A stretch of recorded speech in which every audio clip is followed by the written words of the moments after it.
Hey guys, tonight we're heading somewhere quiet, somewhere damp, vast, and full of old secrets.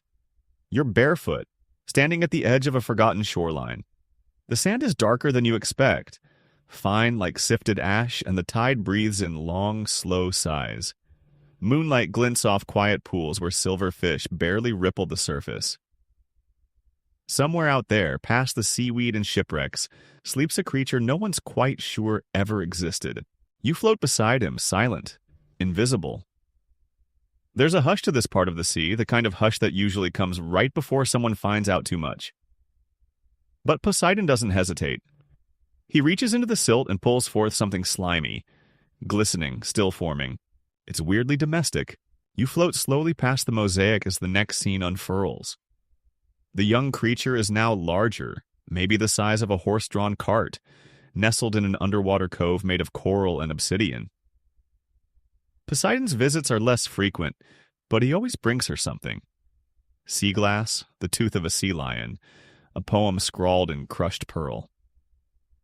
One section of the mosaic shows her reacting to a gift, a small harp made of fish bones and kelp strings.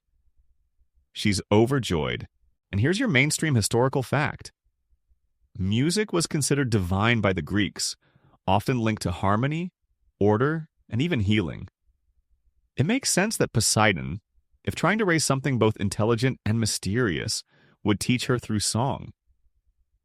Sound travels differently underwater, after all. Slower, deeper, more resonant. She didn't speak Greek or any language, but she understood music, and maybe that was enough. Now, for the quirky bit. At least one ancient manuscript claims that the octopus once performed a private concert for dolphins, using sea sponges and drifting sand currents as instruments. It's entirely unverified, of course, and smells suspiciously like a creative writing assignment gone too far. Still, deep-sea divers have found symmetrical grooves carved into stone near her supposed cove, too evenly spaced to be natural. Some theorize they were part of her musical experiments. Others suggest it was just tectonic activity. But you know better now, don't you? As you drift, something brushes past you, soft, deliberate, a scroll. It's not paper, not even papyrus. It's woven from kelp and some glistening thread that resists fraying. You can't read it, not exactly, but the patterns speak. They hum. And as the melody seeps into your bones, the mosaic above you flickers again. This time she's fully grown. Not terrifying, not monstrous, just vast. She loops through underwater caverns, trails phosphorescent threads behind her, draws shapes in the sand that resemble constellations. She is solitary but not lonely. Poseidon watches from afar now, not out of neglect, but reverence. She's become something even gods hesitate to interrupt. At first it's just a swirl, like someone dropped a robe made of ink into a whirlpool. Then a shape. Soft, boneless, silent. Tentacles unfurl slowly, as if stretching after a nap that began before language. Two eyes blink open, large and unbothered. It does not roar or flash its teeth. It does not even squelch. It just exists. And that's where things begin to change. The final segment of the mosaic shows her at rest, tucked in a hollow beneath a cliff of jet black stone. Her limbs are folded, her eye half closed. And above her, hovering like a thought, is a small, jagged relic. It's not ancient, it's modern. A broken anchor, rusted, sharp. Something from a ship she never meant to meet. The image flickers and vanishes. A current swirls around you, mild, insistent.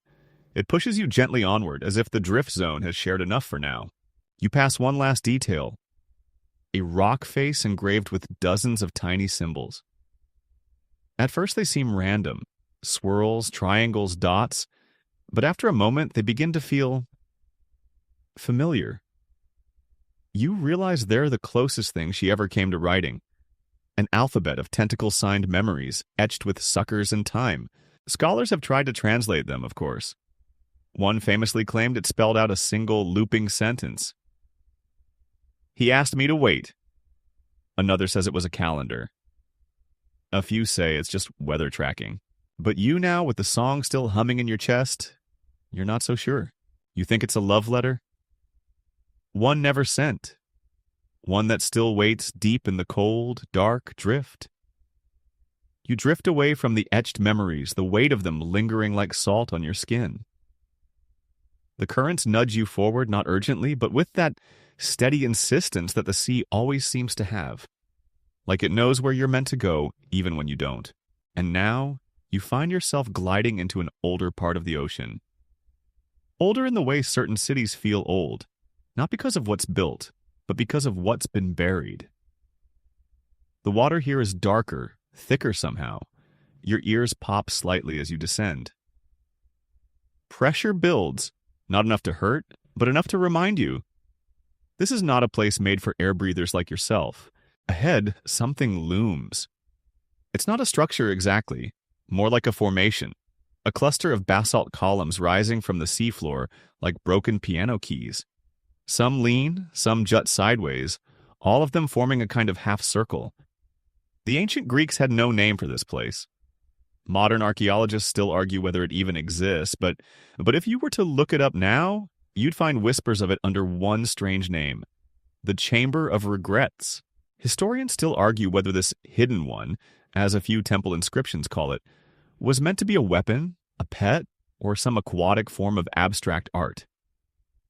One lonely fragment found in a broken temple near Rhodes reads, roughly translated, "Poseidon made a friend. She was all arms and none of them judged him." Historians still argue whether the chamber was meant to contain something or honor it. The basalt columns are marked, everyone.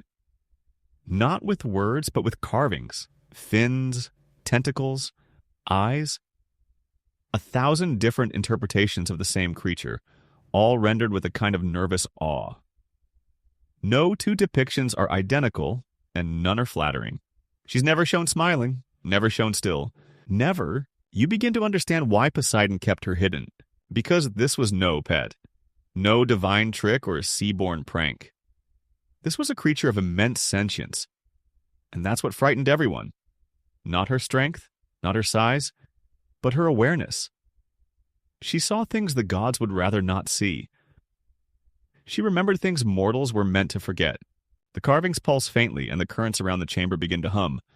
A low, droning vibration like someone tuning a cello far below its register. You look closer at the carvings. One shows her entangled with a fleet of ships. Not attacking, not fleeing, just pausing, all sails slack. The sailors seem mesmerized. Another carving depicts her lifting a whale from the ocean floor, coiling it gently in her arms like a mother would a sleeping child. A third, more disturbing, shows her rising above an island temple, casting a shadow over a group of terrified priests. And here's your mainstream historical fact. The ancient Greeks often equated shadows with divine presence. To be under a shadow was to be under scrutiny or judgment.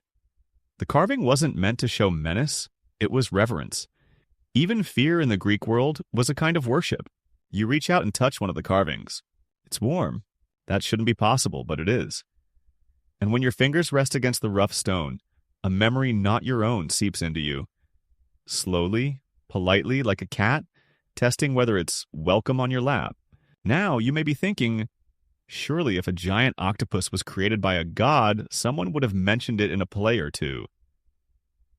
But here's the thing. No one who met her seemed to want to talk afterward. Not out of terror, just reverence. Or possibly confusion. You're no longer yourself. You're her. You're enormous, gliding through undersea chasms that hum with volcanic heat. You feel vibrations through the ocean walls. Triton calls, dolphin songs, the cold, distant rumbles of undersea quakes. You're not afraid of them. You're above them. You are the warning others fear. And yet, you are lonely. Poseidon hasn't come in many moons. He's busy.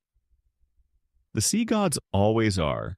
Quarrels over island sacrifices, chariot races across storm lines, that whole business with Medusa, which frankly he handled poorly. So you wait. And in the waiting, you start to think. Not instinct, not hunger, thought. You wonder why he made you. Why he taught you music but not language. Why he named dolphins but never gave you a name. Why he only visits in the early dusk, never the dawn. And then one day, As you coil through coral forests that bloom when touched, you see a ship. A tiny thing. Human, wooden, fragile. You do not crush it. You follow it. Not closely, just enough to observe. The sailors play music, they argue, they drink. One of them writes symbols on wax tablets and tosses them overboard when he's unhappy with the results. He never sees you. You keep walking. The stars overhead begin to slide subtly, like they're leaning closer to hear the story too. A shell crunches underfoot. A crab the size of a teacup gives you a disapproving glance. Somewhere, a gull calls once, then thinks better of it. But you remember him, because for a moment you envy him. He has words, he has meaning, he has smallness, and that smallness gives him purpose. You break contact with the carving and pull your hand back. Your pulse slowed but steady. There's something eerie about witnessing memory through stone. You feel slightly displaced, like you've just woken up in a stranger's dream. But the chamber waits. It has more to show. You drift past one of the outer columns and find a carving partially eroded by time. Still, its message is clear. Poseidon, standing with his back to her. One hand raised, not in blessing, but in warning. You didn't expect that. And yet, maybe it makes sense. A creature who grows in wisdom is no longer a secret. She's a question, a challenge, a rival even. The gods don't like rivals. Here comes your quirky tidbit. One anonymous scroll from the Hellenistic era claims Poseidon once tried to introduce her to Mount Olympus's divine court. The result? Utter silence. Hestia supposedly fainted. Dionysus laughed for 3 hours straight. Athena reportedly said, "I will not dine with anything that has more limbs than forks." And Hera simply left the room. The experiment was not repeated. Poseidon, meanwhile, has brought his creation to a place he calls the deep niche. You won't find it on any map, and even the most seasoned dolphins refuse to go near. It's not haunted exactly, it's just quiet. Too quiet. Like someone pressed mute on the ocean. You exhale slowly, bubbles rising toward the ceiling of basalt and secrets. Behind you, the columns begin to hum again, a long, sonorous sigh. One last carving lights up. Barely a sketch, really. Just a swirl of lines and dots. But you know what it is. Her eye. Watching. Waiting. Listening for a call that may never come. And you, still floating quietly, wrapped in shadows and slowly settling sand, you understand her better now than you ever have. Not a monster. Not a mistake. But a mirror held up to a god who didn't want to look. You leave the chamber behind, slowly, reluctantly, like stepping backward from a painting that had started to look back at you. The ocean hushes around you again. Not in silence, but in watchful quiet. You've stirred something, not dangerous, just aware. There he leaves her. Checks in occasionally. Sometimes brings a shipwreck or two for enrichment. She doesn't seem to mind. She grows. Slowly, like a story being whispered between generations. Her limbs become more expressive, her eyes more ancient. And when she dreams, the currents change ever so slightly up on the surface. As you ascend slightly, the waters grow clearer, lighter. There's a moment of relief, like climbing out of a dense dream and into morning air. You spot a ribbon of kelp drifting lazily, the blades swaying like sea ghosts gossiping about what you've just seen. You don't blame them. Your journey now takes you toward a forgotten trench.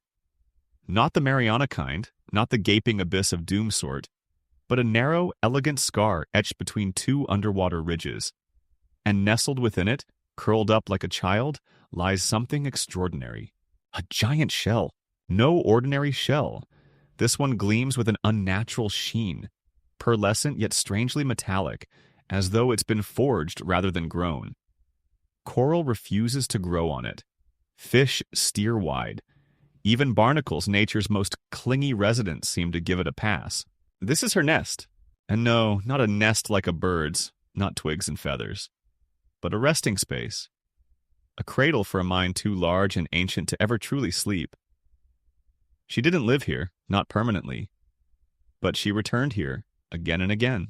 And like any good bedtime routine, she had her habits. You float closer, and the shell reveals its markings. Scratches, dents, deep grooves worn by suckers wider than dinner plates. These are impressions left by a being that didn't just use this place, but needed it. Think of it like a pillow that remembers the shape of your head after a long day of pretending you have your life together. Mainstream fact time. Many ancient cultures, including the Greeks, believed certain sea creatures hibernated for centuries, waking only when summoned by storms or omens. This shell? It fits that idea perfectly. An aquatic throne for a sleeper god. One scholarly theory even suggests the myth of the Kraken, a Nordic legend often associated with Poseidon's realm, may have originated from distant sightings of her, half-curled and still, mistaken for an island. Her nest would drift with the current sometimes, traveling miles before resettling. You sit now on a damp rock, waves lapping gently around you. Somewhere nearby, sea foam gathers in whirls. It might be spelling something if you had the patience. Maybe a name. You picture it now. A ship's captain barking orders, shouting that they've reached land, only for the land to shudder, rise, and slip beneath the surface. That would ruin your whole afternoon. Another layer of the shell glints in the soft light.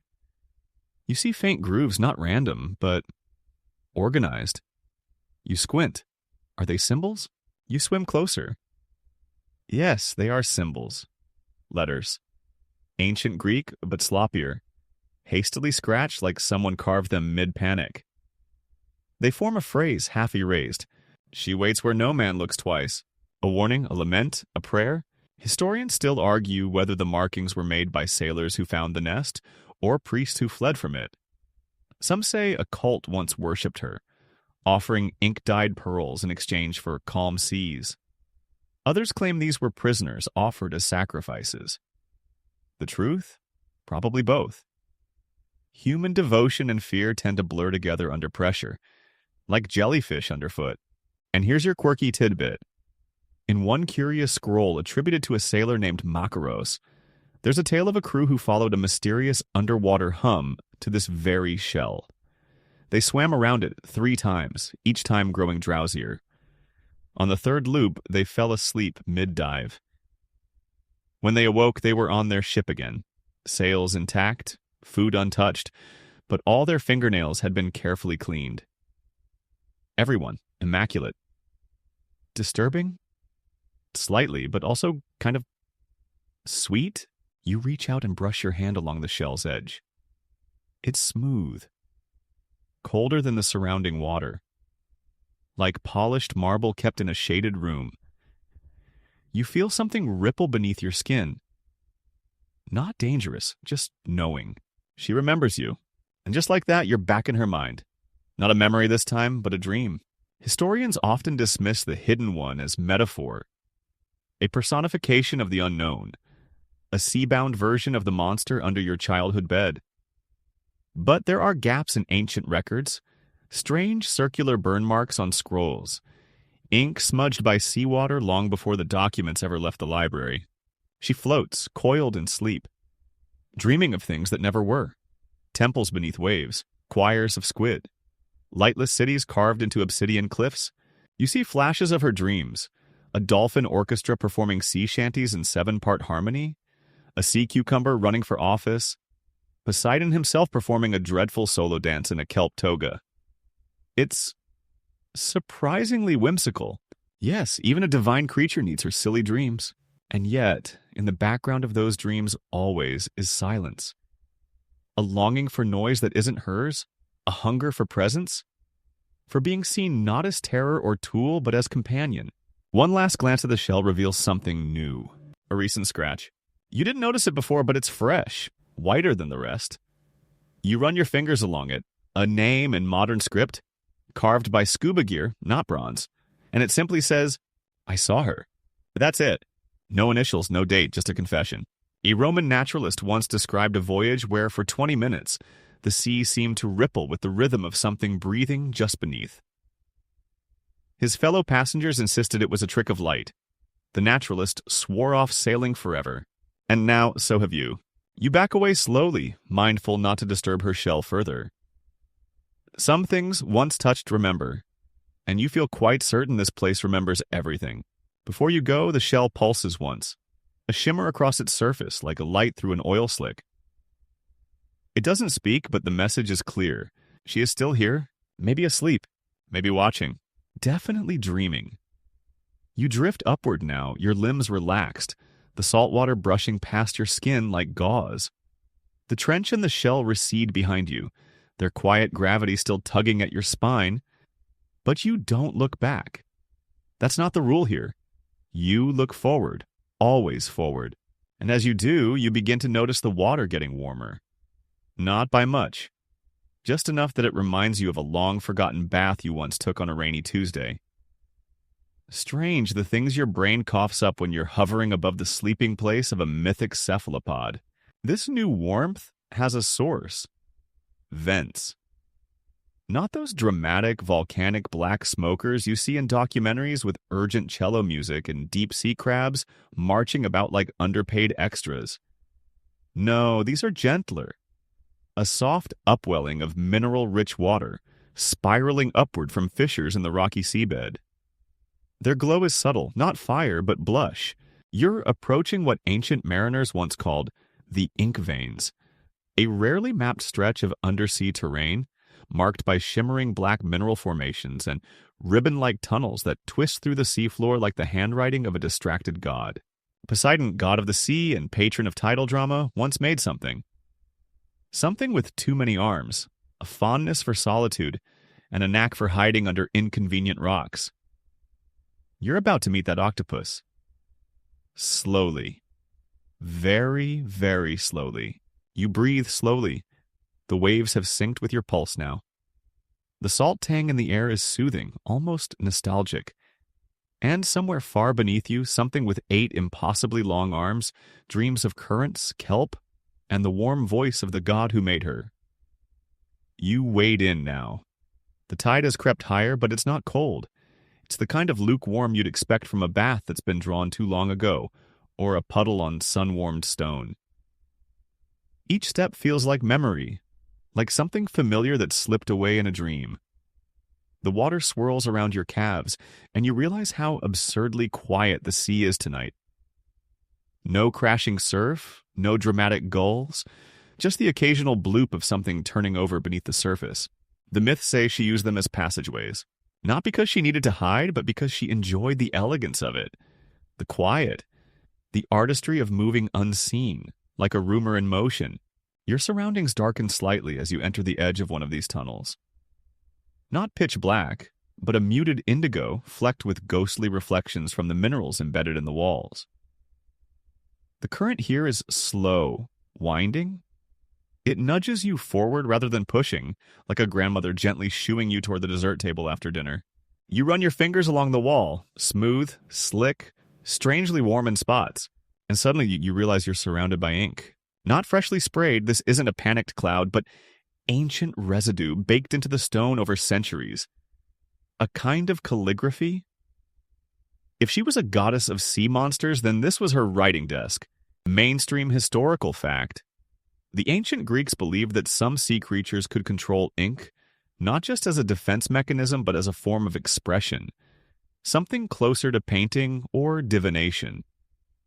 Some early philosophers even compared the octopus's ink to prophetic smoke. It reveals as it obscures, one wrote one in a particularly dramatic footnote. You float along now, gently spiraling through the passage like tea leaves, swirling at the bottom of a porcelain cup.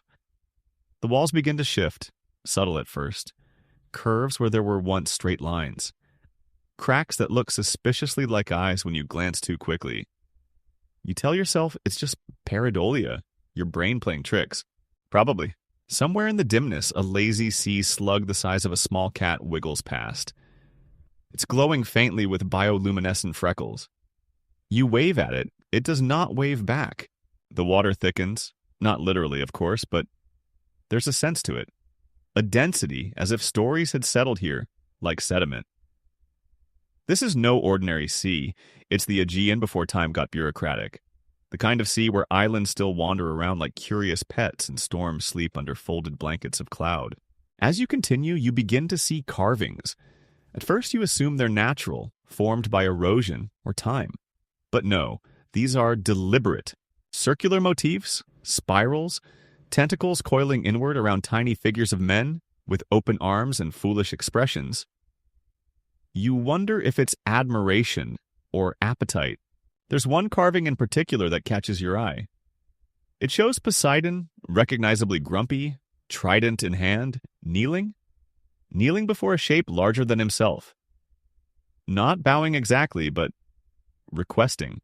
Historians still argue whether this image was a devotional offering or a quiet protest from a minor cult that believed the sea god borrowed power from greater, older beings. A squid daddy subsidy plan, if you will.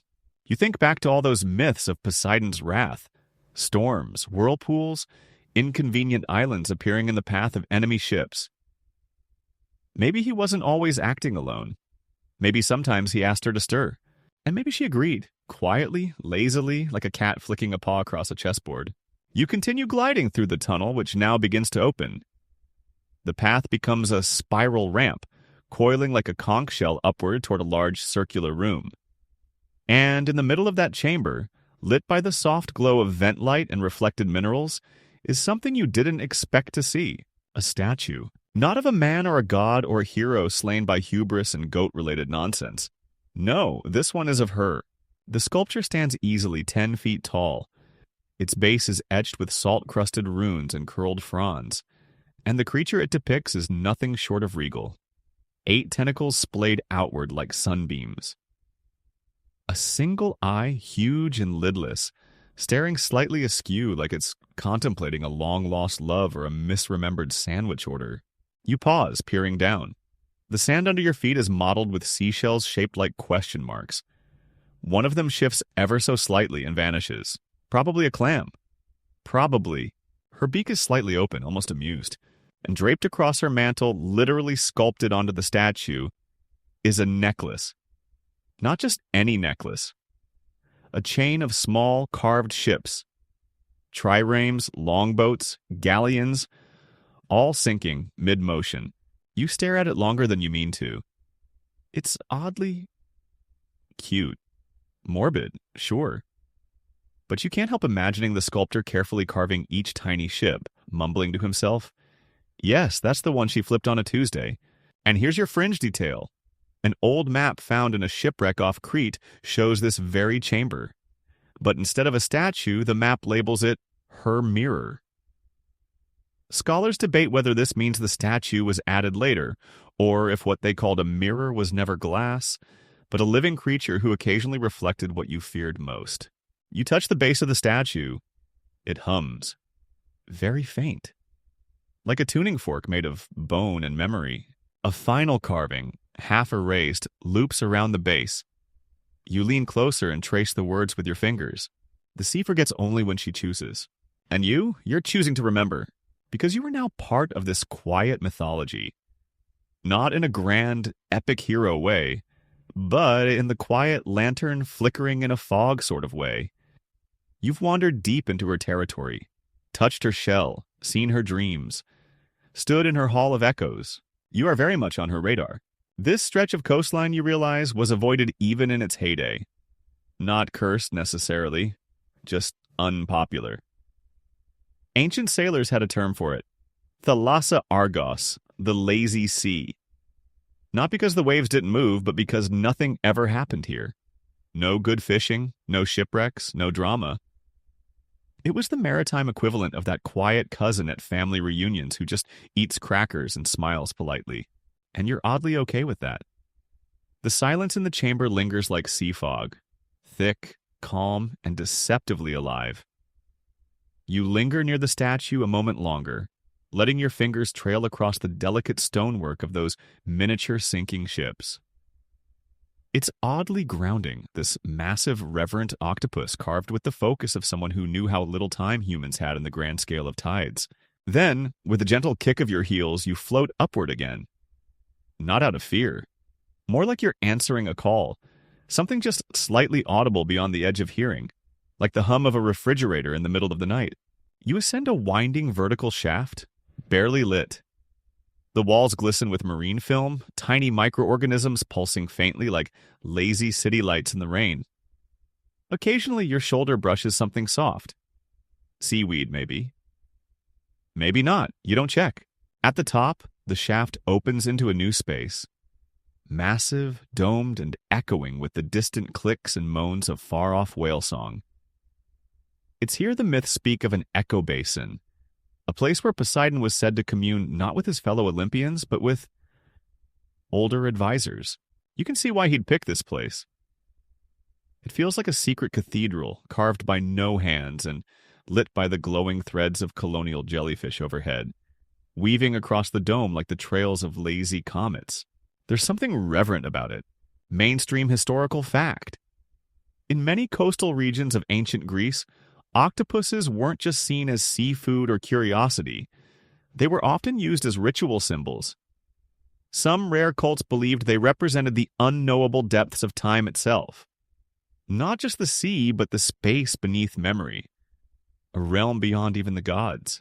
And here in this chamber, that belief makes perfect sense. You drift toward a platform, more natural rock than altar, but there's an energy to it. Something focused. You imagine Poseidon standing here, not as a thunderous, beard-tossing figure, but as a man whispering into the abyss, waiting to see if she would answer. Sometimes she did. And yet, the stories. There are always stories. The old text described these moments cryptically. The basin sighed, one said. The waters drew breath, and the god was small. Another fragment refers to inkened replies, messages perhaps left in the current, visible only to those who knew how to read the shifting silt. Historians still argue whether these were metaphorical poems or eyewitness accounts. Did Poseidon truly consult her? Or was this chamber a place of quiet madness, where priests inhaled too much volcanic vent gas and claimed to hear voices in the bubbles? Your own breath slows. The water here feels heavier, more deliberate. Not oppressive, just aware of itself. You start to pick out patterns in the jellyfish light above you. Spirals, circles, even what could be letters if you squint just wrong enough. Then you feel it. Not a push, not a tug, just a presence. Behind you perhaps, or below, or within. You turn slowly, gently, the way you would if you sensed someone was staring at you on an empty train car at midnight. Nothing's there, at least not in the way your eyes would admit. But the water shivers, and then without fanfare or musical cue, something drifts toward you. A single object, riding the tiniest of currents. It's a tablet, not stone, but chitinous. Like the molted piece of some ancient shell, smoothed by time and etched with tiny lines that shimmer faintly as they catch the light. You don't reach for it. It reaches you. Slides gently into your hands like it's always known they'd be waiting. You come to a cluster of rocks, smooth and oddly warm to the touch. They look volcanic, though there are no volcanoes for hundreds of miles. A few are speckled with white patterns that look suspiciously like suction cups. Coincidence, surely. You hold it up and examine the symbols. It's not Greek. It's older. And yet, somehow, you understand it. Not word for word. Not with translation. But the way you understand a glance between siblings across a crowded dinner table. You know what it says, even if you couldn't recite it. You feel the message. You saw me because I let you. You left because I turned away. A chill trickles down your spine despite the warm water. You're not afraid exactly, but you understand now how gods might kneel. Not out of fear, but respect. Because she is not cruel, but she is ancient. One carving, half submerged and worn to almost nothing, shows what appears to be a man holding hands with a many-armed creature. His expression is not one of terror. He looks fond, a faint smile. As if to say, yes, this is my sea beast friend, and no, we do not need to explain ourselves. And very, very particular about who sees her. Quirky detail. Some early Greek sailors carried tiny octopus figurines carved from olive wood. Not as good luck charms, but as apologies. They would toss them overboard when lost at sea, muttering small confessions. A few would even ask for a quick end, rather than offend whatever deep intelligence might be watching. You tuck the tablet away, no idea how, but it stays with you, and turns slowly in the water. The jellyfish above you begin to scatter, their light fading as they drift upward through unseen cracks in the dome. It's time to move on. But before you do, the basin speaks. Not with words, not even with ink, just a ripple, a small, perfect circle, radiating outward from the center of the platform as if something massive just blinked. You smile quietly and whisper into the silence, "Thank you." Historians still argue whether this stretch of coast was a sacred Poseidonic testing ground, or simply where he liked to get away from all the lightning-based sibling rivalry. You don't expect an answer, but you suspect somewhere in the dark. She smiles back. You leave the basin slowly as if not to wake something slumbering just beneath it. There's a hushed gratitude in your movements now, like leaving a quiet room where someone still dreams. No need to stir the waters. They've already seen enough of you. You kick off from the platform and pass back into the winding corridor, one dimly lit eel length after another. The water is cooler here, bracing, alert. It's not hostile exactly, but it isn't welcoming anymore either. You're on the periphery now.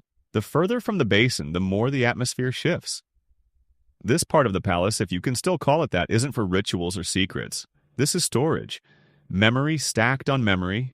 And as you move through the spiraling hall of niches and vaults, you begin to see what exactly Poseidon had been keeping hidden. Besides her, these are not statues. They're husks, casts, preserved moments of something too large and too delicate to be left on the surface. And among them, tentacles. Not cartoonish ones. No kraken here. These are something different. You float past one curling form, stretched across half the chamber like an abandoned ribbon of velvet. The suckers are almost floral, ringed, soft, dusted with sediment, and inside each one, the faint imprint of something once held tightly and never returned. Mainstream historical fact. In several fragments of Greco-Roman shipping logs, especially those from Rhodes and Syracuse, there are oddly specific warnings for ships to avoid certain still-watered regions that were said to drink boats in silence. These aren't storm zones. They're places with no wind, no current, just stillness, followed usually by nothing. You pass another husk. This one is larger. It stretches from floor to ceiling, embedded in the rock as if it sank and grew roots. It's different, though, fused somehow with the surrounding walls. Almost like it chose to stay here. Not trapped, but anchored. Now, you swim out gently. Not quite a swim, more of a float guided by the mildest current imaginable. It's like being rocked in a cradle made of salt and thyme. Beneath you, the sea floor drops sharply, and the blue darkens with theatrical flair. If you squint, you can just barely make out ridges, ribs of some massive ancient trench, and beside it, another tablet. This one cradled in a stone basin shaped like a nautilus shell. You don't touch it. You've learned by now that things down here don't appreciate casual fingers. Instead, you drift closer and let your eyes do the work. The symbols are different this time. Less message, more equation, or spell, or recipe. Historians still argue whether these kinds of inscriptions were alchemical formulas, poetic riddles, or some hybrid language meant only for divine or semi-divine beings. The problem, of course, is that no human who fully understood them ever made it back to write them down. You don't read it. Not really. But you get the gist. This is where she bred, where she rested, and where, once every few centuries, she left a piece of herself behind. It's said that when Poseidon created the Hidden One, he whispered her name only once. Then, to keep it safe, he locked it inside a conch shell and buried it in the folds of an underwater mountain. Some divers have tried to find it. Most end up distracted by glittery fish and forget why they were there. For Poseidon, or for the world. You glance up, and that's when you see it. Etched faintly into the dome above is a mosaic made from crushed shells and dark mother of pearl. It shows a scene you wouldn't have believed 5 hours ago. A colossal octopus, its tentacles draped over islands like a sleeping god, not attacking, not destroying, just resting, watching. It's an old artistic trope. Monsters looming above cities like clouds. But there's something different here. The people depicted aren't running, they're bowing. Quirky tidbit. A minor temple on the Cycladic island of Ios once worshipped She of the Eight. Though heavily erased by later purists, fragments of hymns survive in carbonized scrolls, describing her as the womb of salt, Mother of veils, and who counts the moon's teeth? No mainstream myth names her directly, but some scholars argue she was Poseidon's consort. Never married, always obeyed. You float in stillness, heart strangely calm. You're not afraid, you should be. But she isn't here to hurt you. She was here. She might be again. But now she sleeps, or she dreams. Or she's simply busy, wrapped around a distant trench playing chess with mantas and watching tectonic plates shift like drifting pillows. And yet, you can't shake the feeling that you're being cataloged. Not hunted, not haunted. Now, to be clear, you probably wouldn't survive this kind of stroll in reality. Sea monsters, rogue waves, and ancient deities are rarely OSHA compliant. Poseidon's decision to keep her secret wasn't out of shame. Not exactly. More like protectiveness. The Olympians, famously petty, were not known for their welcoming committee. Athena once started a 300-year blood feud because someone used the wrong urn. Imagine their reaction to a creature that didn't fit neatly into the bird, snake, or chariot categories. Just noted. You, human. Small thing. Curious thing. Alive for now. One of the tablets begins to hum. You turn your head slightly and the sound fades. A false alarm? A heartbeat too loud? No, it's the current. It's moving again. You take that as your cue. One last glance at the husks, the domes, the soft, slow-moving jellyfish that drift through this graveyard like sleepy librarians. Besides, the Hidden One didn't want Olympus. She didn't want temples or sacrifices. She wanted shadows, silt, and the quiet crush of pressure that only the deep sea could offer. In some myths, she's described as the unmothered child. In others, as Poseidon's forgotten daughter. A few especially poetic scrolls simply call her his heart with suckers. And then, onward. You exit through a tight corridor barely wide enough for your shoulders. It squeezes the water into faint pressure bands, so your ears pop a little every few feet. It's like a tunnel made of breath. And then finally, open space. A vast antechamber, crumbling at the edges and half sunk into the surrounding rock. The walls are painted, but time has worn them into abstract dreams, spirals, circles, eyes, maybe even suction marks. It's not art, it's memory turned decorative. And here, in this last lonely space, you find the record room. Not scrolls, not papyrus, just stones. So many stones, each with a single mark. Some look like ship silhouettes, others look like moons. A few, like eyes, watching, closing. A mainstream historical fact. The Mycenaeans, one of the earliest Greek civilizations, actually revered octopuses in art. Their pottery is riddled with squid and tentacled motifs, curling elegantly around amphorae and jugs. But never quite like this. Never that large. Never affectionate. You understand what this is? These are names, not of people, of moments, of sightings. Each stone marks a time she was seen, or when she chose to be seen. And now somewhere in this vast catalog there is a new stone, freshly carved, marked by your presence. You roll gently with the water now, eyelids drooping slightly. Somewhere in the distance you hear a strange thrum, not threatening, more like humming. A lullaby in the key of kelp. You smile, you nod, and you move forward. You hover for a long moment among the stones, letting your fingers brush over their surfaces one by one. Some are smooth, worn down to pebbles by time, and the patient touch of passing currents. Others are still sharp at the edges, fresh enough that you wonder who or what laid them down. None bear names in any alphabet, you know, but you don't need translation. Each one radiates a kind of presence, like a sealed jar still warm from the hand that closed it. These aren't markers of destruction or conquest or drama. They're moments of contact. Sightings. Quiet interludes where the world cracked slightly open and something immense looked through. You spot one with a familiar shape. It's marked by a spiral, deeply carved. Around it, smaller dots ring outward in a slow bloom, like a mimic of a galaxy or an octopus stretching gently outward. That one's recent. You don't know how you know, but you know.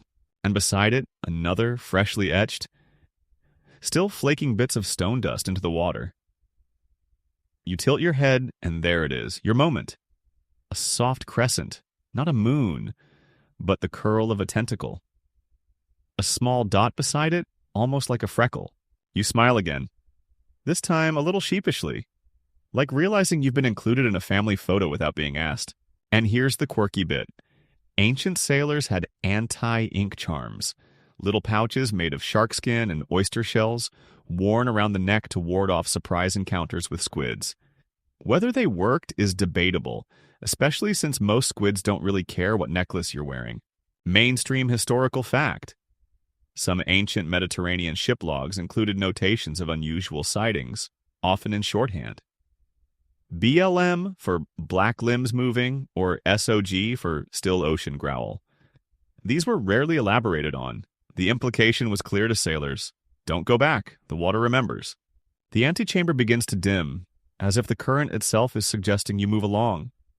It's not hostile, just polite. A gentle nudge like a party host quietly turning off music and handing out coats. You drift into another passage, this one narrower and with a slight upward tilt. As you ascend, the pressure changes again.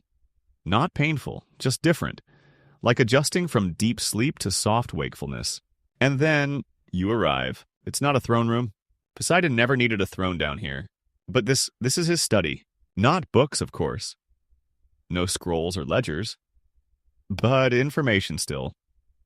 Scattered through the room like organized chaos. Ropes of kelp draped with coral tags. Stone spheres carved with labyrinthine grooves. Shells piled in delicate arrangements that shift with the current into new shapes depending on the angle you approach. It's a map of her. But you wonder, wait, what if some of those sailors weren't afraid of ordinary squids? What if those charms were for something else? Something with eyes that looked through you and remembered you centuries later? Of her moods, her paths, her periods of silence, her moments of noise. You float over to a massive slab embedded with tiny carvings, more like braille than writing. You run your fingers gently across the surface and feel patterns. Waking, sleeping, turning. And something else. A rhythm, like breathing but older. Slower. One inhale every decade, one exhale every other. Quirky tidbit. A fragment of a lost Hellenistic poem, known only through Roman commentary, describes Poseidon not as ruler of the sea, but as he who listens for the dreaming. Some modern scholars interpret this as referring to tidal rhythms. Others suspect it's about her. You examine the carvings more closely. There's a pattern here that seems to recur, a series of symbols that appears at regular intervals. Tentacle, eye, spiral. Tentacle, eye, spiral. Then it stops, and the symbols change. The water deepens still, and now you see it, just for a moment. A movement far below. Not fast, not menacing, just a graceful spiral. A limb curling and uncurling as if the sea itself had flexed. Not dramatically, but subtly. A new shape appears, a broken circle, a jagged line beneath it. A wound? Or a cut? It's unclear. Historians still argue whether Poseidon's silence in late mythology signaled a loss of power or merely a retreat. Some suggest it was a disagreement with Zeus. Others, less frequently, propose it was a rift between him and something beneath even his domain. Something older. Something that expected him to listen. You step back. It's not your story. Not really. You've been allowed to visit the margins of it, to trace your fingers over its quiet edges. But the center, the vast, dark center, is hers. And she does not narrate. You blink. It's gone. Or maybe it never was. Or maybe she's watching you the way someone watches clouds for familiar shapes. She implies. Just then, a gentle current curls around your ankles. Not pulling, just gesturing.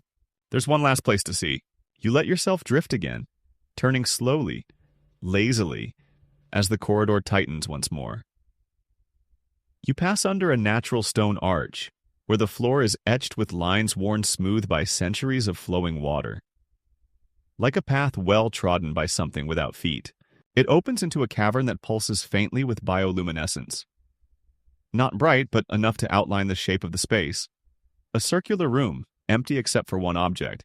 A single impossibly large sucker pad fossil, embedded in the center of the floor. It's darker than the surrounding stone, almost obsidian, and ringed with faint grooves like ripples from a drop of ink. You land gently beside it. Kneel. Not because you have to. The ancient priesthoods left her out of their official records. That much is agreed upon. But some believe that the reason temples were often built far from this coast was less about practicality and more about avoidance. The kind of quiet decision groups make without speaking, an agreement that this is fine, but we won't talk about it. Just because it feels right. You touch it, and it is warm. You don't pull your hand away.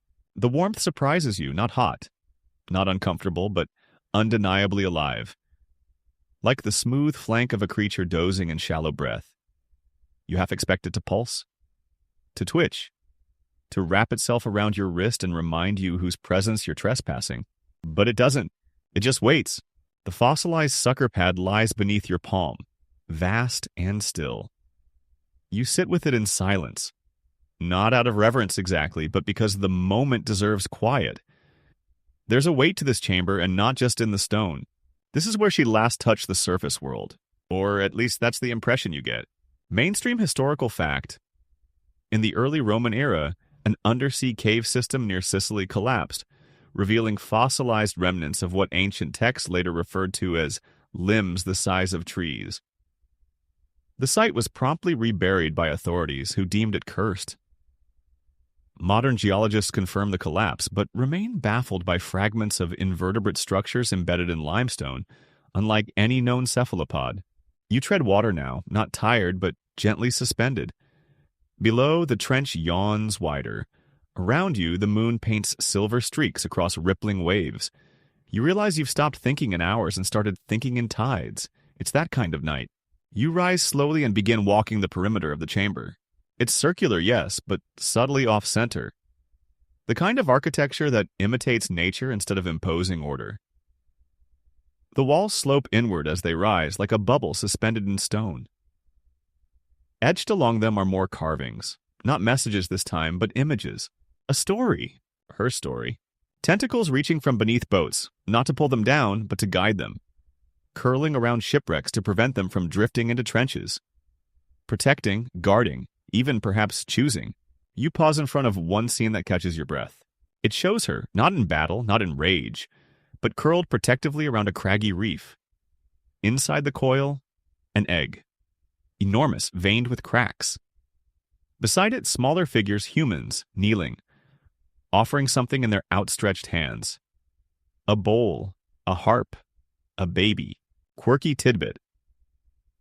On the small Dodecanese island of Carpathos, fishermen once poured offerings into the sea every spring, not for Poseidon, but for the lady below. They would lower honey, milk, and the first catch of the season into the water on slow-burning rafts. The practice was dismissed by mainland priests but persisted until the 19th century. You press forward past more panels, each a fragment, each more vivid than the last. One shows her towering over Mount Etna. Another her eye, enormous and gentle, gazing into a moonlit bay. In each, Poseidon appears not as master but companion. A figure beside her, not above her. And then, at the farthest edge of the chamber, a final image. So, before you get comfortable, take a moment to like the video and subscribe. But only if you genuinely enjoy what I do here. And I'd love to know, where are you watching from, and what time is it for you right now? You imagine Poseidon again, sitting in his grotto, stirring tea made from brine and seaweed. He glances at a conch on the shelf. Smiles, doesn't touch it. She's leaving. Not dying, not defeated. Just receding. Into a trench so deep the artist couldn't fully depict it. Just a black smudge framed by curling rock and silence. Above her, Poseidon, standing still. His trident lowered as if in farewell or apology. You run your fingers across the grooves. This wasn't exile. This was distance. Maybe even mercy. Historians still argue whether the decline in Poseidon's worship coincided with a deeper cultural shift. One where sea gods became less central and the underworld grew more prominent. But some suspect it was a cover story. That as she retreated, so too did he. Without her, he was less a god, more a witness. Because she's still there, isn't she? Far below where the sea is quietest, curled in dreams. Your limbs move slowly now, not from fatigue, but from the gentle insistence of the sea. It doesn't want you to rush. Nothing down here does. You float with the grace of driftwood, arms out, toes pointed slightly toward the surface light that's grown faint. just a soft shimmer like a forgotten candle in another room. You sit again by the fossilized pad in the center of the floor. There's a calm here you can't name, the kind that presses on your skin like deep water, like gravity, like sleep. She was never monstrous. She was vast, and vastness unsettles us, even when it's kind, especially when it's kind, because kindness, when scaled that large, becomes indistinguishable from worship. You let your fingers curl around the edge of the pad once more, feeling the ancient grooves, the memory of suction. Not clinging, just contact. Then something moves. You freeze, eyes darting. You begin to descend not by effort, but by invitation. But it's not threatening. It's music, faint, low, like a cello playing through a submarine hull. You can't tell if it's real or just the pressure in your ears, but it vibrates through your bones in a way that feels more felt than heard. A lullaby. Not for you, not to you, but through you. You close your eyes and listen. The chamber fades. Not literally, but your awareness of it dims, like turning down the brightness on a screen. All you feel is warmth, weight, and water. Quirky tidbit. In 1904, a diver off the coast of Santorini claimed he heard chanting beneath the reef. He returned to the surface dazed, unable to speak for hours. The incident was dismissed as oxygen deprivation, but he insisted to his deathbed that it was a goodbye. She left, he wrote in a single-line diary entry, and I heard her leaving. You open your eyes. There is no change in the chamber.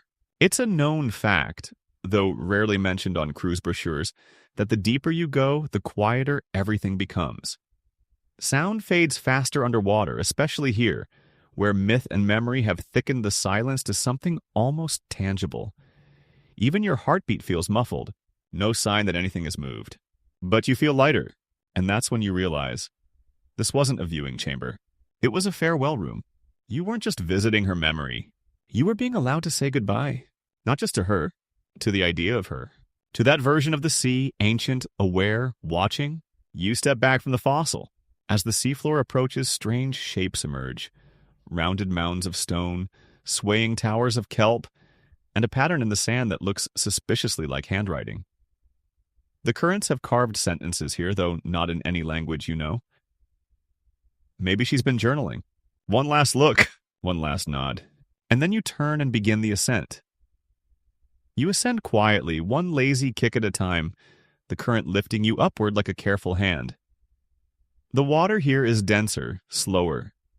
It resists sudden movement, not to stop you, but to encourage patience. Upward means returning, but returning means changing. The tunnel walls narrow, then widen again, like a throat that has learned to breathe. Above, a faint silver glow pulses at intervals. Not sunlight exactly, but it's memory, diffused and softened by layers of salt and time. You pass an opening, just a small one, where a carved basin rests filled with fine sand. Inside the sand, objects, offerings, toys, reminders, a carved dolphin with half its tail missing, a brass ring, a small piece of green glass rounded smooth at the edges, a single sandal. You pause there a moment longer than you expect, because it's such a strange and gentle thing, that sandal. Not dramatic, just lost. Or given. Mainstream historical fact. Archaeological digs around ancient harbors often turn up solitary shoes, particularly left ones. It's led to theories of ritual leaving behind, a symbolic gesture before a sea voyage. Some believed Poseidon preferred the left shoe as it bore the traveler's least confident step. You land lightly on the ocean floor, feet sinking into fine, silty grains. The water around you pulses softly as though breathing. You're standing in what can only be described as an underwater courtyard, wide, circular, and framed by curved stone ridges like half-buried ribs. In the center, a flat obsidian rock pulses faintly with bioluminescence. It's not a temple, not exactly. More like a waiting room for forgotten gods. You drift onward, past tiny spiral shells stuck into the wall in deliberate arrangements. Each little pattern seems to represent something, like constellations, but of the ocean floor. Shell maps, perhaps, or just decorations, no way to know. Then a sudden shift. The temperature changes. It's warmer here, closer to the surface. The water isn't sleepy now, it's curious, tugging your clothes gently as if asking what you saw, where you've been, what you brought back. You bring your fingers to your forehead, brushing away nothing, just as a habit, an instinct from dry land. And you realize your pulse feels slower. Your limbs feel heavier, but not tired. Steady! You are, for the first time in a long time, not chasing anything, not even answers. The tunnel turns upward again, and there's a bend in the rock that creaks ever so slightly as you pass. It's the only true sound you've heard in hours, and it echoes down the tunnel behind you like a yawn from something vast and amused. Quirky tidbit. Ancient divers in the Aegean believed that certain underwater groans in caves were not tectonic activity, but sea spirits sighing in their sleep. To disturb them was said to bring fog to the coastline for 3 days. You surface into a wide chamber with a domed ceiling that sparkles. Actual sparkles caught in pockets and glints. Not gemstones, not treasure, but polished fish scales. Thousands of them embedded like stars in the rock. A silent sky made from those who once flickered through the water. This place was never marked on any map, not even the secret ones kept in the hidden compartments of weather-beaten scrolls. It's one of Poseidon's private sanctuaries left untouched since the last time he visited, which, based on the layer of pearl dust and gently swaying anemones, was quite a while ago. You float up into it.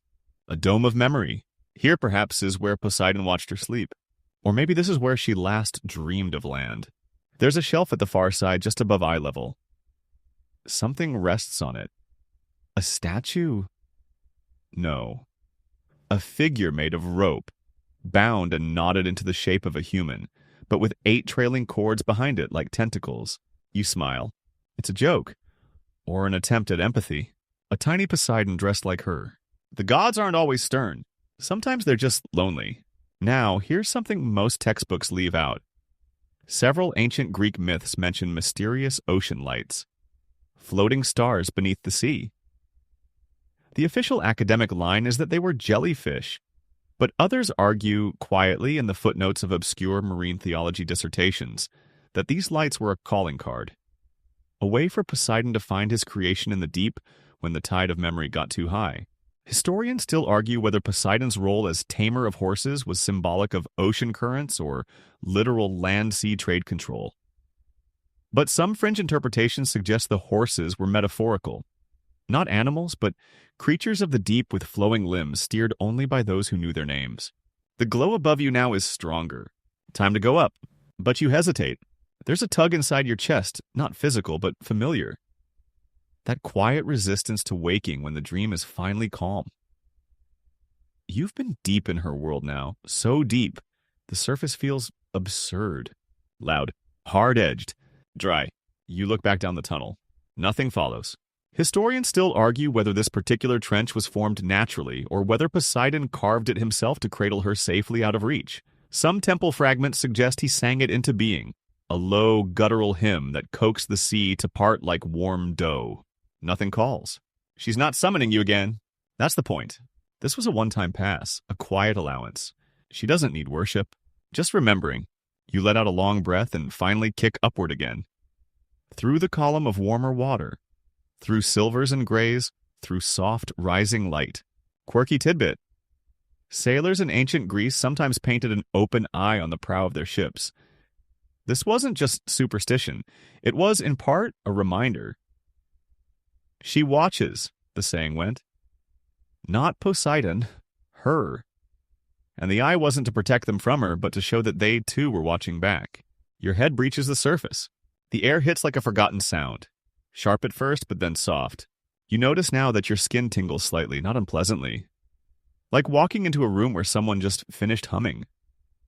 The water here feels aware, not threatening, not curious, just attentive. You blink. The sky is dusk pink. The waves around you gentle, no storm, no shipwreck. Just you and the sea, and a hush so deep you wonder if the world paused while you were gone. You turn slowly, in the water, letting your eyes scan the horizon. No signs, no signals, just a breeze. But below your fingertips, where your hand still floats on the surface, a shape moves. Brief, not dramatic, Just present. A single ripple from below. Not warning. Now, dim the lights. Maybe turn on a fan for that soft background hum, and let's ease into tonight's journey together. In the soft glow of the rock, you see it. A single, perfectly round indentation. About the size of your palm. Inside, nestled carefully, is a shell unlike any you've seen. It's spiraled, yes, but its surface glows faintly and bears a swirling script that loops around it like musical notes. You don't touch it. Of course you don't, but you lean closer. Not demand, just acknowledgement. She knows you surfaced, and that's enough. You drift for a while. Not swimming, not struggling. Just letting the sea hold you the way it always has, whether or not you noticed. There's a piece to this bobbing rhythm, like being rocked by a giant cradle. It's too subtle for land dwellers to feel from the shore, but now that you've been beneath, deep beneath, you understand that the ocean never really stops moving. Even in its stillest moments, it breathes. And now, so do you. In time with it. You spot the small boat tied to the nearest rock outcropping. A quiet little thing, patient and barnacle speckled. Somehow you know it was yours, even though you don't remember tying it there. Or maybe she held it for you. You climb in without a splash, limbs loose, heart calm. The air smells faintly of salt and something sweeter. Kelp? Or just the kind of fresh you only get when the world is newly rinsed. And for just a moment, the water around you sings. Mainstream historical fact. In some ancient coastal towns, sailors returning from long voyages were bathed in seawater before stepping on shore. Not for cleansing, but as a form of re-blessing. To carry the ocean onto land was considered both dangerous and sacred. It had to be done with care. You sit in the boat for a while before rowing. There's no rush. Each stroke of the oar is slow, careful, not out of fatigue, but out of gratitude. You don't want to leave a wake too quickly. Let her world settle. Let your heart catch up. The shore approaches as the sky melts into navy. The moon, thinner than you expected, rides low on the horizon, almost skimming the water like a coin flipped by a distracted god. There are no sounds but your own breath, the soft knock of the hull, and a gull crying somewhere in the distance, just once. Even they seem to know not to crowd this moment. You beach the boat gently, nose against the sand, and step onto the damp shoreline. Your feet sink slightly, the tide claiming your footprints as soon as they form. You glance behind. The water is still, flat, except for the tiniest pulse, just a subtle bulge far out, like a sigh from something settling back into sleep. No words, just a hum, low, ancient, and oddly maternal. A melody of tides and tentacles. The shell quiets again. You straighten, blinking slowly, and notice that the kelp surrounding the courtyard has begun to sway in a new rhythm, one that doesn't match the current. You don't wave. That would feel wrong somehow.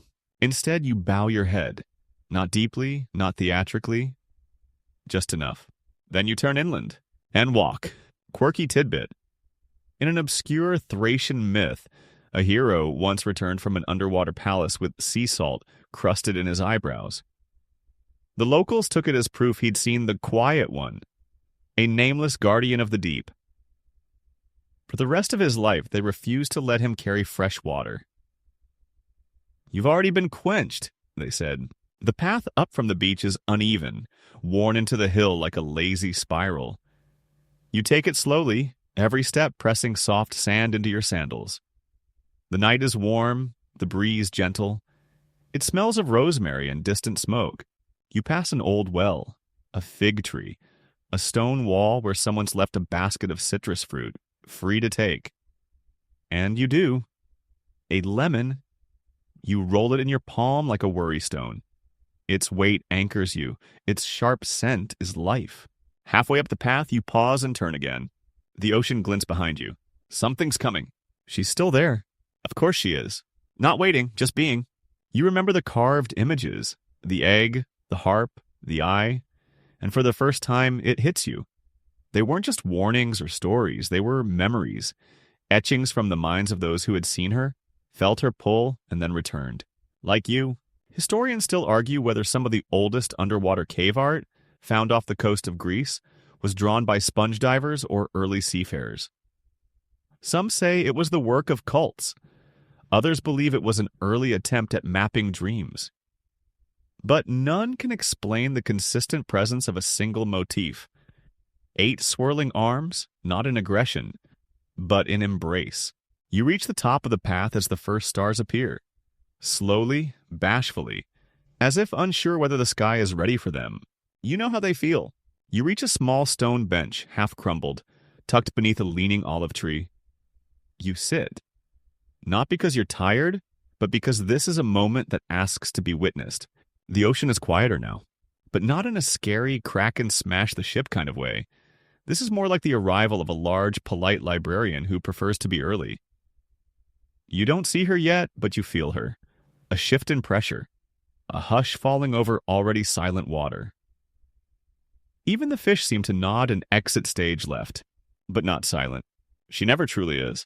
You feel her in the breeze, in the way the leaves rustle on one side of the tree but not the other. You feel her in the rhythm of your pulse, which still matches the underwater lullaby you thought you left behind. You peel the lemon slowly, inhaling the sharp sweetness. And for a second, just the briefest moment, you imagine what she smelled like. Not salt, not decay, but something ancient and clean, like stone after rain. Quirky tidbit. In one preserved fragment of a lost Pindar poem, there's a line that scholars often debate. She weeps not, but tastes like storm after honey. Some think it refers to Amphitrite. Others think it was an entirely different sea deity, one now forgotten. You close your eyes, not to sleep yet, just to listen. The wind shifts, a wave crashes, your breath slows, a gull laughs once far away, and somewhere impossibly faint the ocean hums. The night deepens.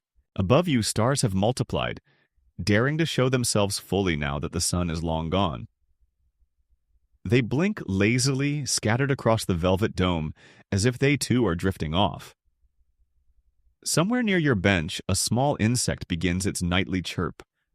Slow, steady, sleepy. You run your fingers along the curve of the lemon's peel, tracing the spiral where it separated from itself. That pattern again. Everything seems to return to spirals down here. The tide is low now, revealing darker patches of reef and rock along the shoreline. They glisten in the moonlight, slick with memory. One of them, from this distance, looks almost like a tentacle, just one, curled into a question mark. You know better than to go check. This isn't a story that rewards poking. Mainstream historical fact. Ancient Greek coastal dwellers often refused to build homes directly on the shore. The belief was that gods and monsters alike used the liminal space, land that became sea and sea that became land, to travel. To live there was to risk being swept up in someone else's myth. You settle deeper into the stone bench, letting your shoulders slump, your breathing slow. The wind brushes against your cheek like a lullaby, and you remember, oddly gently, the sandal from the underwater shrine. It looked so ordinary, but maybe that was the point. Even the gods remember small things. It's said by exactly one surviving fragment of a Rhodian scroll that Poseidon once called his creation the lull beneath the storm. Not a beast, not a weapon, a lull, a hushmaker, a presence designed to quiet the world down to a heartbeat and a sigh. Even monsters do. The longer you sit, the more the line between now and then seems to soften. Did you really descend that far? Did you really meet her? Or was it all a submerged dream? A gentle trick played by the ocean to see if you could let go of needing answers? The boat's still there bobbing. You could row back, or not. You're far enough inland now to ignore the call. But you know it'll be there. The hum. The swirl. The pulse that beats so low you can't hear it anymore, but it's still shaping your breath. The first limb appears. Not dramatically, not quickly. Just there.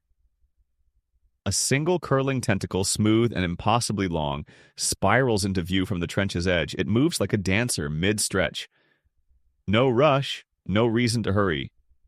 Another follows, then another. Soon you realize she surrounds you, not closing in, just forming a gentle circle. Like parentheses in the deep. Quirky tidbit. A sailor's lullaby dated roughly 200 BCE and carved into a piece of driftwood found near Lesbos reads, "She sleeps where the compass spins. She feeds on doubt and lullabies. She waits but never wants." That lullaby ends there, no refrain, no closing lines, just a drift into silence. And maybe that's how it should be. You close your eyes again, for longer this time. Behind your lids, the deep glows softly, a memory more than an image. You can almost feel the brush of silk rough skin, the enormous quiet of her gaze, the way the water never once tugged you to stay. There was no demand, just permission. Historians still argue whether sea gods, especially Poseidon, were meant to be taken literally, or if they were collective metaphors for the mind. The unknown, the fear of depth, the seduction of letting go. One school even suggests Poseidon's trident wasn't a weapon at all, but a tuning fork for finding lost thoughts. You don't know the answer, but you feel tuned. You shift slightly on the bench, stretching your legs, your joints a little stiff, but not sore. The night is cool now in a blanket kind of way. You glance at the lemon again and decide not to eat it after all. And then her eyes. It's enough just to hold it. The spiral of the peel, the soft weight of it in your palm, the citrus warmth against your skin. It's enough. You listen again. Not to the waves this time, but to the silence they leave behind between crashes. That's where she lives now. Not in the swell, but in the stillness. The spaces between. You lean back. You expected something monstrous, huge, glowing, maybe menacing.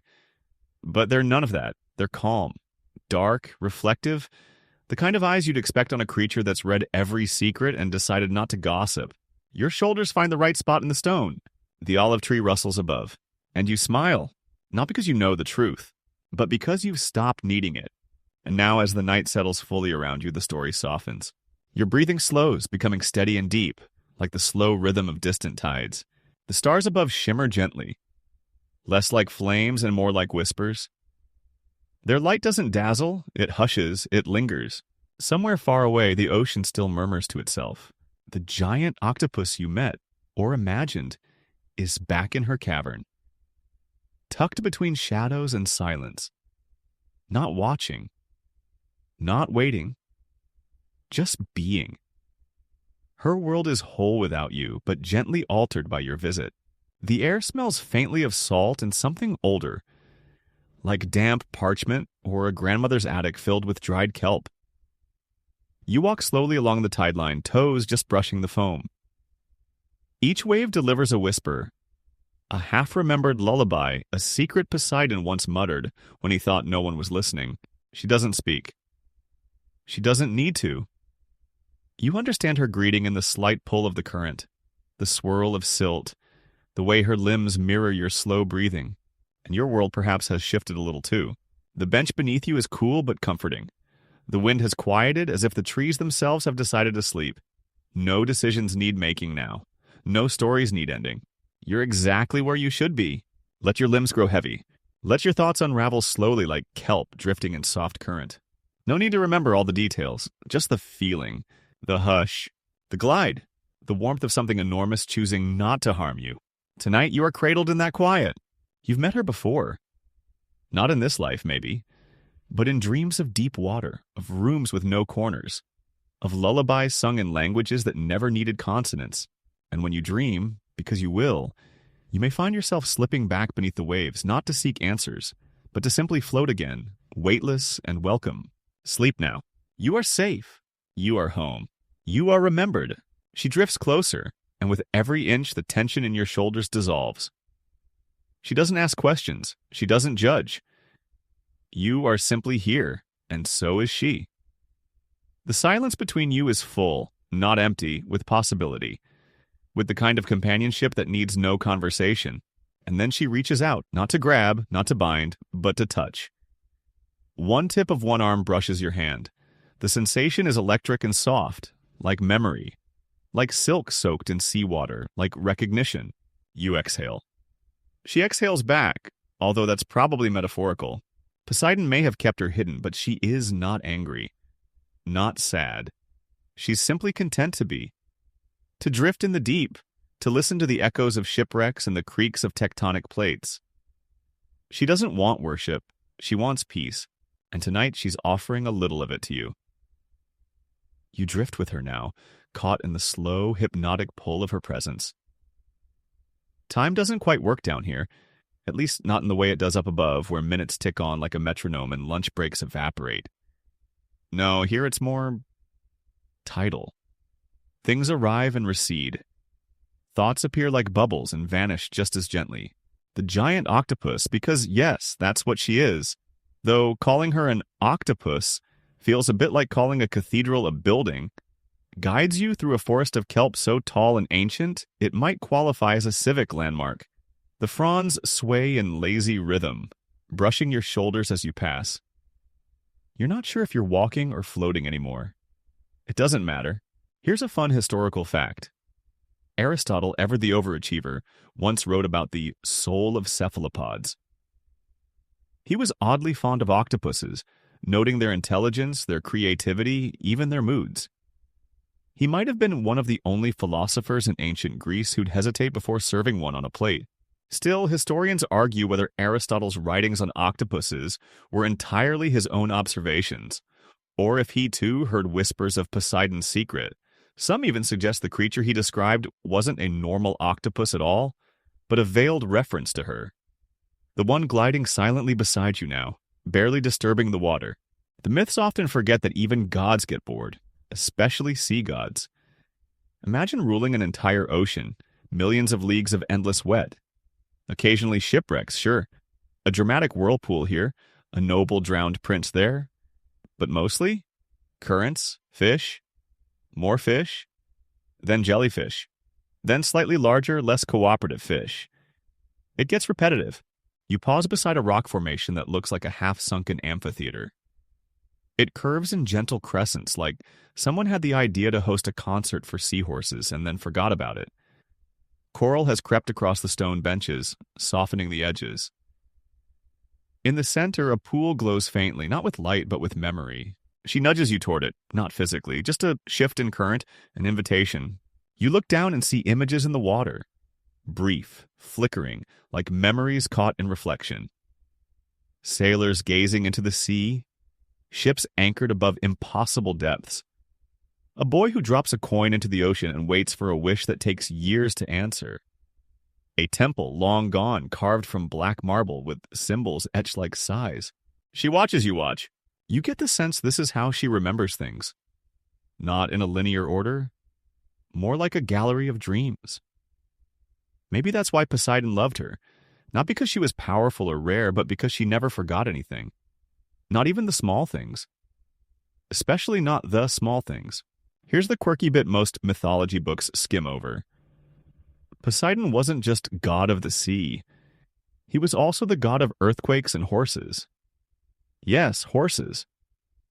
There's a myth where he tries to woo a goddess by inventing the first horse, which frankly sounds like a panicked, last-minute Valentine's gift.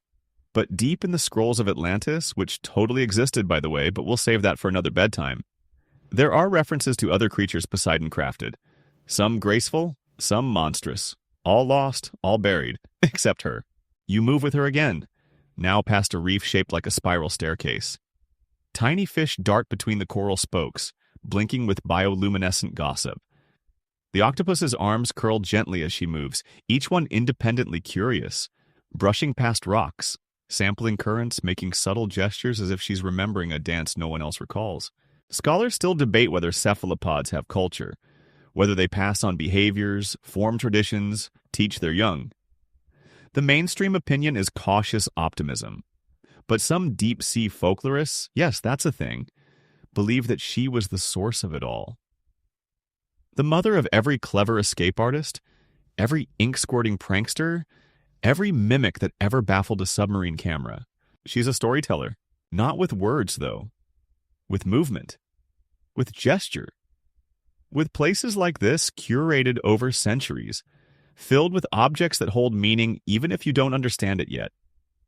A twisted anchor lodged in an archway, a ring of stones with tiny shells arranged by size, a tunnel that hums when you swim through it at the right speed. And so, one evening, Poseidon stands at the edge of his coral throne, absent-mindedly shaping currents into loops. Zeus is off, lighting things on fire. Athena's giving a long-winded lecture to some poor Athenian potter. And Poseidon, somewhere between loneliness and inspiration, thinks, what if I made something no one else would understand? Each detail is a sentence, each space a paragraph. You pass through a chamber now, half cave, half cathedral. The walls are smooth, striated with layers of ancient sediment and polished by time. In the center, a sculpture. It looks like coral, but it pulses slightly. 8 arms spiraling outward, cradling a sphere of water that stays perfectly still, as if it's been holding its breath for 1,000 years. You recognize the sphere. It's not an object, it's an idea. A memory made solid, a single perfect moment preserved. She lets you look, but only for a second. You see a flash of Poseidon's face, youthful, unbothered, mid-laugh, and then it's gone. Pulled back into the center of the sphere like a dream you almost remembered. You feel something shift in her, a quiet nostalgia. Not sadness exactly, more like the ache of knowing something deeply beautiful once existed and that she got to witness it. You offer her a nod, not a goodbye, just a thank you. She replies with a single coil of her longest arm, wrapping briefly around you in a slow-motion hug. It's the underwater equivalent of a blanket being tucked around your shoulders, a lullaby sung in muscle and current. You drift back now, toward the edge of her world. Not banished, just gently returned. She doesn't follow. She remains slowly spinning in the open chamber, limbs painting circles in the water, continuing the story. You rise slowly through the dark blue. The weight of pressure eases, the cold recedes, the light above becomes stronger. That's when he dives deep. So deep, your ears pop just imagining it. Past where sunlight fades into ink. Past the shipwrecks filled with barnacled amphorae. Down into the dark clay veins of the ocean floor. You don't look back. You don't need to. She's not a monster. She's a memory. A lull beneath the storm. And for a little while, she lets you rest beside her. Your return from the octopus's sanctuary isn't abrupt. It happens like a slow fade, the kind you barely notice until you're blinking in the half-light of a new underwater corridor. The water feels different here. Lighter, less saturated with memory. There's still magic, of course, but it's thinner, more diluted, like the aftertaste of a dream you only half remember. This is the drift zone, the murky middle distance between myth and memory. You've heard whispers about it before. Quiet stories traded by ancient sailors who claim to have seen silver cities flickering just below the waves, only to find seaweed and disappointment when they dove in. The drift zone is where things go when even the gods aren't quite sure what to do with them. And floating gently before you now is one such thing. A mosaic. It's enormous, perhaps the size of a ship's hull, suspended mid-water as if some divine museum curator forgot where to hang it. The tiles shift and shimmer, rearranging themselves in slow, graceful patterns. The first image that forms shows Poseidon, trident in hand, beard looking especially sea-foamy, kneeling beside an enormous tide pool. And nestled within that pool, tucked carefully between 2 rocks, is a single pulsing egg. You weren't expecting eggs. This is apparently how she began, not as a summoned creature or a snapped into being monstrosity, but as an idea that grew. Slowly, tenderly. Poseidon didn't blast her into life with thunder or roar. He waited. He watered the tide pool with sacred brine every morning. He kept it warm with underwater lava vents. He even left music, soft harp tones stored in conch shells, for her to hear as she formed. Historians still argue whether this origin story was ever truly accepted in wider Greek myth circles. After all, the idea of a sea god nurturing something gently doesn't quite fit the usual Olympus drama. But among the few scrolls recovered from the sunken libraries of Delos, there's a footnote. The god of storms kept one silence sacred. You drift closer. The mosaic shifts. Now the image is of a young octopus, tiny, curled up in Poseidon's palm. He's showing her the surface, pointing to ships, waves, dolphins. She's wide-eyed, her tentacles looping around his fingers like spaghetti on a fork. One tile even seems to animate briefly, showing her squirting ink by accident and Poseidon laughing. Not booming, not shaking the heavens laughing. Just laughing.